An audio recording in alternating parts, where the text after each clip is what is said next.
Hi guys, I am so sorry because I've not set up my proper camera because as usual I'm running late and I have not thought through how much time I actually need to get ready.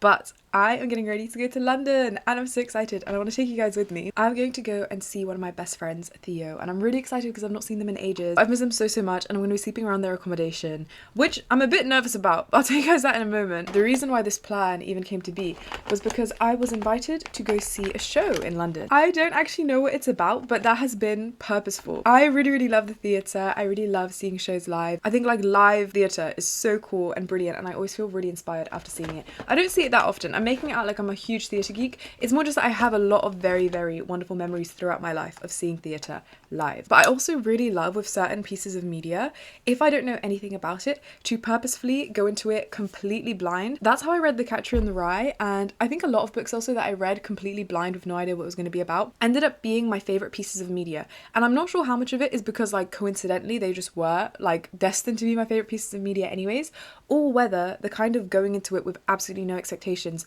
does add to the experience. I think it does add to the experience. I think it's probably a mix of the two. So when I heard the show, it's called Stereophonics. These are my predictions. I assume maybe it's something to do with the band Stereophonics, and I only know like one song by them. I have no idea what it is, and at first I thought maybe I'll like do some research before saying yeah, I'd love to come. But then I thought about it and I was like, no, I would love to come, and I also kind of don't want to know what it's about. I want to go into it completely blind. And I asked Theo whether they know anything about it, and they also asked, is it about the band Stereophonics, because they only know one song by Stereophonics. And I was like, wait, my twin. So we're both going into it completely blind. Anyways, I need to get ready. I don't really know what makeup to do. I have already done my skincare. Also, this spot is still here. I think I want to keep it fairly natural. I don't want to go too crazy. However, oops, I got sent this breathable blemish balm. My skin has been pretty upset. You can't really see it in this light, but even though the rash is gone from where I like burned myself with vitamin C, it's still like a little bit unhappy, like the marks of the rash are there. So I think that I might put this on. They didn't actually ask me what my shade was. They just kind of like guessed from my content, I guess, but they got it spot on. Like, I feel like that is a very good match. I think 2 pumps might have been a bit too much. Whoever's on the shade match team popped off because like that's like maybe a teeny weeny bit too light, but barely. And I feel like I prefer my foundations a little bit lighter because I feel like it's easier to kind of like give the illusion of darkening it up through like contour and stuff than it is to lighten it. I don't know, but damn, I love Theo so much. But one thing about my darling Theo is that they are not the most reliable person when it comes to plans. And so I was a little bit nervous because one time me and my friend were supposed to stay at theirs in London, and because we had like a show booked, and then like on the day they were like, sorry, you can't stay at mine anymore, and we were just like, oh okay, well we have nowhere to stay, oops. So I've been like a teeny bit nervous about today. But then also a few days ago when I was like, okay, I've booked the train, I'm definitely coming, I've already said yes to the person who offered me the tickets, so like awesome. By the way, where am I gonna sleep? And they were like, oh, I don't know. What do you mean you don't know? Like, in the end, what we decided is that Theo has like a mat for me to sleep on, but I'll probably need to like bring a sleeping bag. And I don't have a sleeping bag, but it turns out that my boyfriend has a sleeping bag, so I need to stop at his before I catch my train to pick up the sleeping bag. But I'm glad that I asked, hey, where am I sleeping? I don't know if we would have realized until like we got there. But anyway, so I was a little bit nervous. But luckily, I think it's all going to be fine. I think I might move on to my eyes while I wait for this to dry. I don't want to go crazy or anything, so I might just put like a little bit of eyeliner on so that I look a little bit more glam than usual. Oh my god, this tickles so much. Also guys, I am wearing the coolest necklace. I'm so happy. This is from July Rose Jewelry, and I've been like such a July Rose Jewelry fangirl for a very long time. I don't know when I'm going to be uploading this video, but on the 13th of October, I think I might post this after that, she will be releasing the Circus collection, and she sent me a few bits from the Circus collection, and guys, I genuinely feel so blessed. I was actually so emotional opening the package because I feel like, I don't know if this makes sense, but this is something I've noticed about like art, and this might be really obvious for people who like study art, or this might be completely wrong, but this is just something I realized because my auntie is an artist. When she draws and paints, which like I think she primarily like paints, it really feels like all of those paintings and drawings come from the same world. But then one time I saw her sculptures and I was like, wait, these sculptures, like I don't think she intended for them to be from the same world as her paintings, but because she has this like distinct style, I guess, all of this looks like it comes from the same universe. And in general with artists, like again, this might be obvious because like the same person's making it, it really feels like it's all from the same universe. And I feel like the July Rose Jewelry universe is, first of all from the same universe, but also like it really speaks to me on a like, I don't know how to explain this because I don't make art and I'm not very creative and I've never been very good at art. But I feel like if I were to make art, the world of July Rose jewelry, I feel like is kind of what I would want to express. Especially because like from the stuff I've seen her say on social media and post on social media, a lot of her art is extremely emotional. I don't know if that's the right word, but it like really is linked to her personal life. And I think that comes across. Like it all feels very nostalgic and very, I don't know what the word for it is, but there's something like the art is beautiful, but it's not just that it's beautiful. It really feels like it's part of like her growth and experience as a human being. And the circus collection is like all so whimsical and childish and like loads of stars are used. And I just kind of feel like when I saw it, I was like, hang on, like this is me, this is me. So today I am rocking the July Rose Jewelry Circus collection. I really wish that I was better at art. I think especially like, as I was saying, I've not been doing very well recently. I feel like it's times like these that I wish I had other mediums that I could express myself, because I feel like I'm fairly alright at expressing myself like through words. Like I journal and I'll speak, but language is just so limiting. It's so frustrating. A lot of the time what I feel, I think I can't really express in language, or even if I can, I just don't want to. Like I feel like that is sometimes a really great way to express things, especially if I'm having a very like logical problem. But when I'm feeling something, I feel like language is the most roundabout way and frustrating way to explain that feeling. I feel like it would be a lot more satisfying to be able to express that in other ways, like in art, for example. And I feel like when I'm very aware of that is when I'm the most frustrated that I'm bad at art. Or I don't know about bad at art, because I'm not talking about art as like, I guess like the discipline of art. I mean just like expressing yourself as a human being. Perhaps I'm being too harsh on myself, to be honest, like especially when I'm using that very wide definition of art. Also, why is my nose like so red? Hang on. Maybe this isn't my shade. I feel like I'm looking very pale. I have got a bit of a runny nose, so I'm gonna be blowing my nose, and I feel like if this is too light and I keep blowing my nose, then this will all turn very red. So let me get some bronzer or something to kind of try like warm up my face, because I feel like actually this is too light. This is a old bronzer from probably my like early teen years. So I hope I don't get like an infection or something, but it's probably will be fine. Anyways, yeah, I just love art. I wish I was better at art. I don't think it's even that like, I guess, shallow of me to say that I wish I was better at art, because I know just a moment ago I criticized myself and I was like, no, but art is just like expressing yourself, and by expressing myself surely I'm doing art right. But I also think like I do wish I had better technical skills at art, because sometimes I want to express something, especially if you're talking about like visual art, like I guess like drawing and painting and stuff. I know what I want to express and I feel like it just isn't coming across right. And I feel like if I had better technical skills, I'd be able to express things in the way that I want to express them more, because I'd literally be able to move my body in a way to do that. And I feel like I can't do that very well. Okay, oh my goodness guys, we are so late. Well, not late yet, but perhaps I should have like really calmed down on the makeup and not done anything too crazy. Okay, mascara time. It's weird because I would expect myself to be overstimulated in London because I'm so overstimulated a lot of the time, but London is just so peaceful for me. I think perhaps because I'm expecting the overstimulation. It's like when I'm at home, for example, if right now loads of people were to come to the room and start screaming and shouting and pushing into me, I'd be like, whoa, it's supposed to be calm right now, like what's happening? But I feel like because of London, I'm like, yeah, it's going to be loud and overwhelming and a lot's going to be going on. I come to expect it and it feels almost like, I don't know if the word is like sedative, like it's got this really calming effect on me where I feel like all the noise in the background kind of blends into one and all the people blend into one, and I feel like I'm in a daze. Like I think I get a bit more overwhelmed when I'm in London, especially like traveling around London with someone, because if I'm trying to focus on something but there's lots of other stuff in the background, that's where like my ADHD really kicks in, and I feel like I can't focus on something if there's other things because I'm focusing on everything simultaneously and it's all really overwhelming, and it's very hard for me to like funnel my attention into one thing if there's other things going on. For example, like I hate talking to people in cafes if there's music playing or if there's other tables very close to us and I can hear other conversations, because like without meaning to, I'm listening to everything at the same time and it's just like really a lot. But I feel like when I'm alone in London, I'm kind of tuning out of everything, and that's probably why I get so sleepy and cozy. But yeah, I love London. Oh, you know, the mascara just like isn't turning out right. It looks like I'm missing lashes. Okay, I feel like sometimes the mascara just turns out so perfect. This is bad. This is really bad, guys. Also, I think the mouth guard is doing bits. I don't know if I've spoken about this on YouTube, or maybe I have a bit. I've got really bad TMJ issues, or should I say I had really bad TMJ issues. I would grind my teeth so badly at night, and I would also clench my mouth so much during the day. Like only recently did I find out that you're not supposed to constantly have your mouth shut. I thought you're supposed to, because my mouth by default is just like, my jaw is like completely shut and touching and like clenched. And like my dentist also, I've got like lines inside my cheek and they were like, yeah, that's from clenching. And I thought everyone had those lines. My dentist offered me some things to help with TMJ, and she said that if my TMJ is not better within 6 months, she's going to refer me to the NHS for masseter Botox, which I was kind of considering because of the fact that my jaw is so uncomfortable. Not my jaw, sorry, but like this area is so uncomfortable and so tight, and it's like I'm very aware of it a lot of the time, and it's really painful. I was like, if this can give me relief from the pain, then it might be worth it, especially because it's on the NHS, so, you know, I'm not gonna have to pay for it. Maybe I should do it. After that, I was pretty set on it.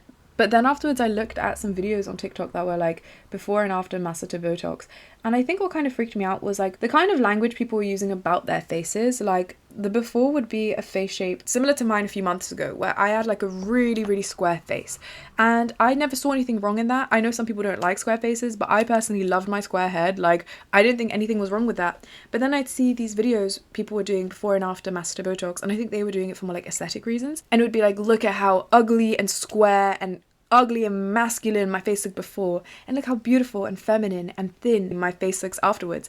And I feel like, first of all, the change in face shape was very intense in all of the videos that I saw. Like it did really look like a whole different face. But second of all, I think I kind of like out of spite was like, hang on, I love my square head. Obviously if like people prefer their face a certain way, then like whatever, that's none of my business. But I think it's like the language that was being used was almost like, and surely like universally everyone knows that this square head doesn't look good. And I was like, no, what, like I love my square head. And I think like slightly out of spite because of those videos, I was like, no, I love my square head. I'm not getting masseter Botox. I'm gonna have to try do this another way. I think also I was a bit paranoid because like obviously there are side effects to Botox. Another thing is also it's not like a permanent solution. I'd probably have to keep getting it like twice or 3 times a year. I'm also very scared of needles, so it just kind of was like, I don't think this is the best option if there are other options available. If none of the other options work, then I would rather have Botox than have this pain. But if other options work, I'd much rather try those. And I'm happy to say that after about 3 months maybe of using the night guard, I feel such a difference. But what I didn't expect, and I don't really see, I've had a lot of people in my life say that my face shape has changed. I haven't noticed it, and it's like specifically people who like I haven't seen for a period of time. Like everyone who I see regularly has not said that. But then I also had a TikTok comment being like, oh, so did you get the masseter Botox? Like how was it? And I was like, wait, like why do you think I got the masseter Botox? Has my face shape changed? Because I have been hearing that in real life. And they were like, yeah, your face shape has, that's why I thought you got it.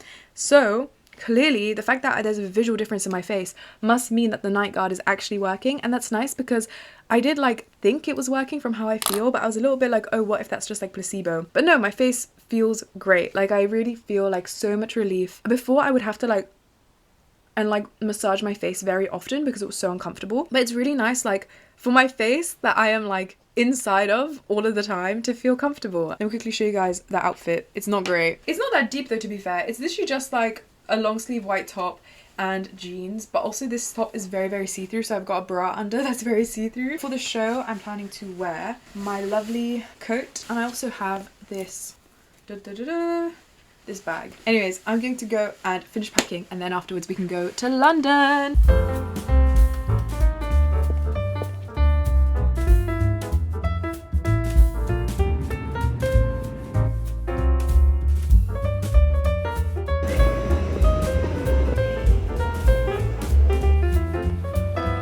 I have about an hour until I see my friend, so I got myself some wasabi sushi because it's my favorite. I'm looking for a park right now because I was just kind of overstimulated in the station, and then they started playing Radiohead, and I was like, wait, like I'm gonna burst into tears if I stay here. So I'm currently on the hunt for like a park or something to sit in, and then afterwards I can eat. Okay, never mind. My friend has said that they're gonna leave their lecture early. I think I'm gonna go meet them at their uni, which is about like an hour from the station. So I'm actually rushing back, and I'm probably gonna just quickly eat at the station, try not get overstimulated, and then go to see my friend. I also ended up doing a bit of research on the play, and it is in fact about the band Stereophonics. So when I see them, I might like ask if we can quickly listen to some music, and then like, I don't know, I feel like maybe the play will speak to me a bit more if I know what's happening.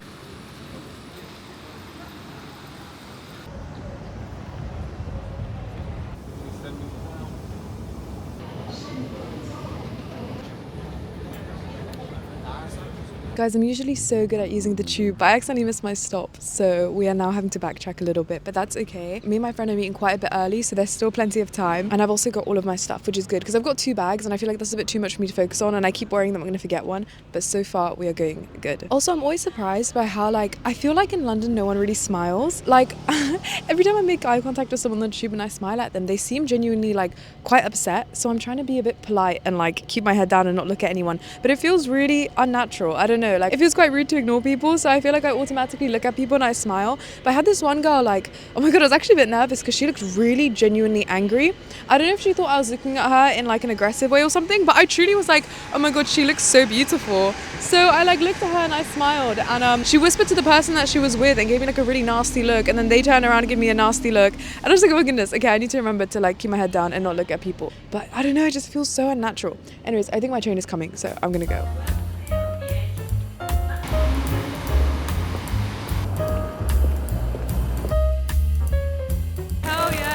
On our way. Oh wait, I didn't put the mics on. Oh well, it's gonna be really shit audio. What's up? Hello vlog family. Hello soggies. How are we doing on this fine festive evening? Royal Festival Hall. Oh wait, can I flip it? Yeah, you can flip Oh, it. Yes, you can. Did you see that gimbal work? Yeah, that was sick. We are we are en route now. We were by the South Bank Centre. And we are on our way, and we're having a lovely walk because we are quite far from the theatre.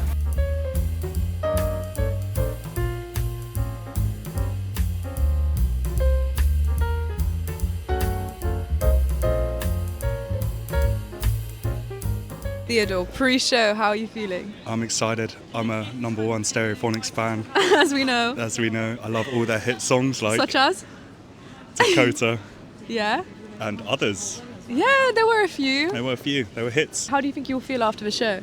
I've heard their original songs by Will Butler. I know he writes music, Okay. and I'm excited to see what he got. Me too. I'm curious if it's going to be a sad one, a happy one, an emotional one, an inspiring one, or just a feel-good one. What do you think? What are you voting for? I think it will make you think. About stereophonics and music. Life. Yes. Shit, look how The good show these will seats go are. on, Alex.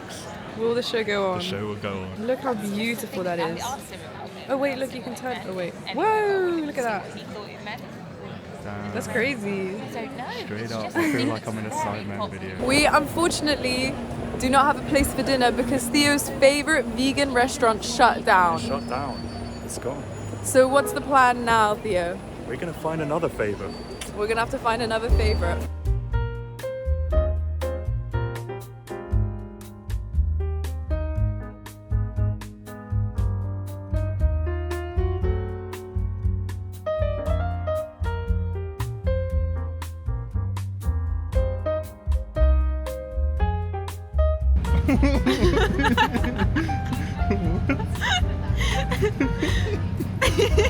Good morning, guys. Good morning. We are going for breakfast. Brunch. We're going for Brunch. brunch. Where are we going, Theo? London We're going Guide. to a spot. Yes, keep it vague. Keep it mysterious. We're on a morning walk and we're on our way to brunch. And then afterwards, we're going to go to London town, or in the London centre of the London town, because we're already in London town. The centre of the centre. I'm feeling hungover because we went to bed so late, but I didn't drink at all. How are you feeling, Theo? I'm feeling fly. Oh, that's amazing. Anyways, let's go and get some vegan brunch. You better not catch their asses for like Pokemon cards and something. Wait, oh yeah. Oh no. Hold down. Guys, we are going to my beloved Choosing Keeping. Wow. But I've told myself, I don't know why I'm going because I said that I can't spend too much money, and I definitely will be tempted by something, but hopefully I will not be. Hopefully I'll be on my best behaviour. I'm gonna get a pencil. Oh, amazing. Hopefully I'm gonna just browse. What kind of pencil do you want? Wooden one. Okay, well they've got mechanical ones as well. England. Oh damn. Spider. Where? I can't remember the name of that thing.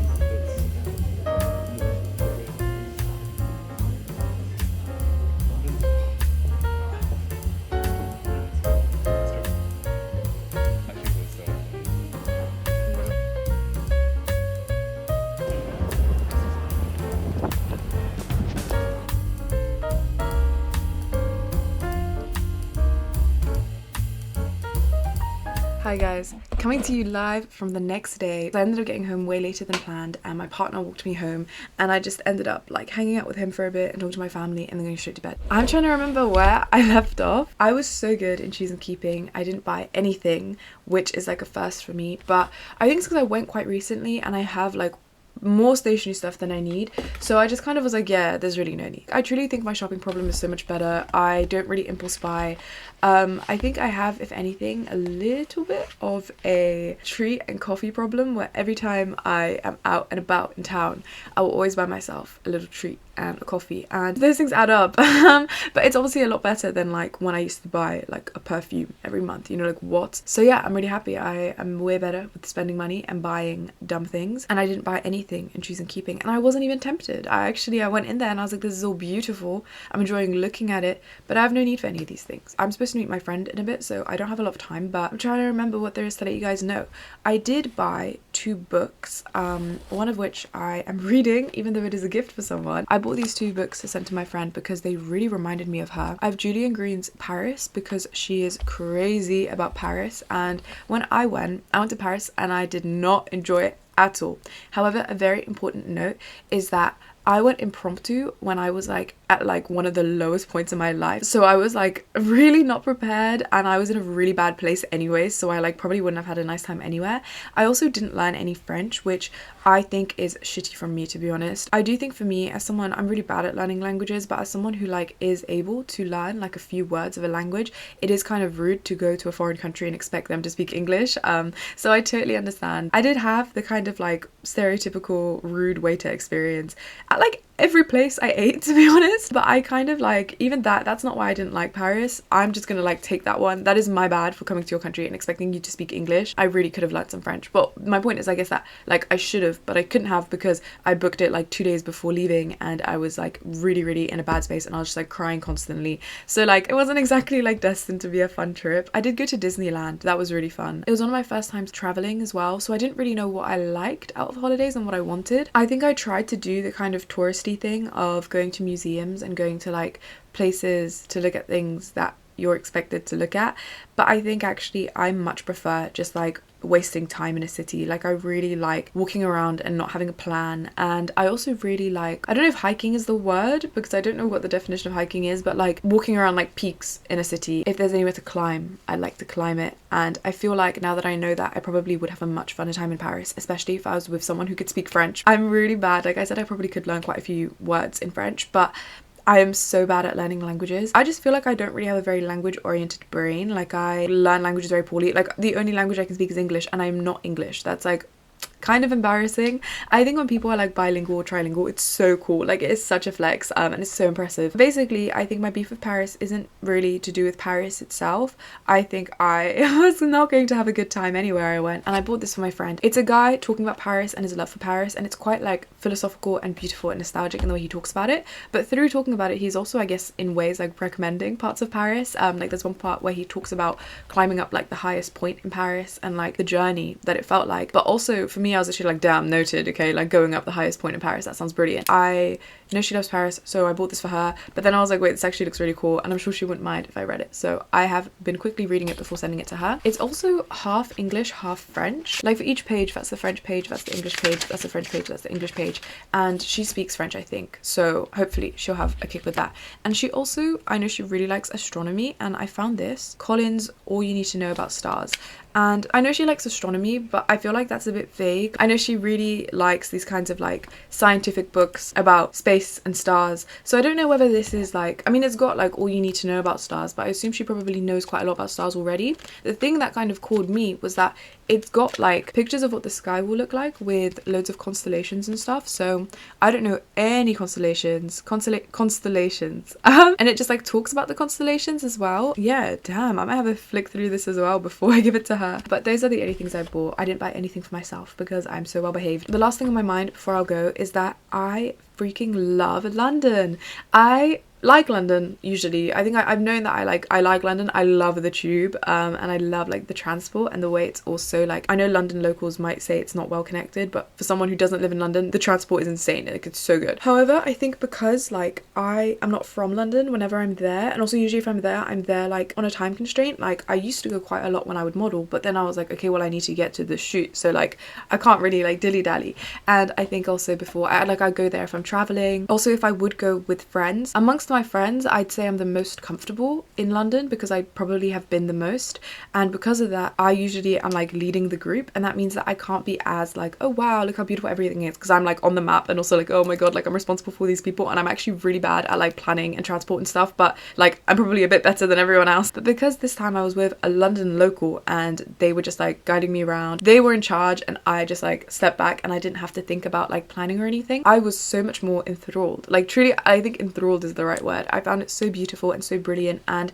I didn't get overstimulated at all as well, because I think, like I said, I was kind of coming to expect it. I think in general also, like, my overstimulation has gotten a bit better since my like anxiety is better now. I've always known that there like was a link between the two. It's like there's an amount of like stimulation I'm able to handle, and anxiety is like a huge chunk and just like caps out how much I'm able to tolerate by like a lot. And when I'm not anxious, I'm able to tolerate a lot more, but I still like do reach a point where I will have like a sensory meltdown. And yeah, I would love to go and see my friend again, and I was really I just love London. Anyways, I actually need to go because I have promised someone that I'm going to meet them, and I am getting better with not being late to things. So yeah, thank you guys so much for watching. I feel like London's a lot less scary to vlog in because like low-key everyone's vlogging, or at least just like talking to their camera, and I feel like also no one gives a shit what you're doing and no one's really like looking. And I feel like whereas like when I was vlogging, oh, I never posted the vlog, but I did this vlog in Nottingham, I just like felt so awkward. Oh my gosh, I felt so guilty because it's not like an awkwardness of like, oh, I'm too shy to vlog. It's more so like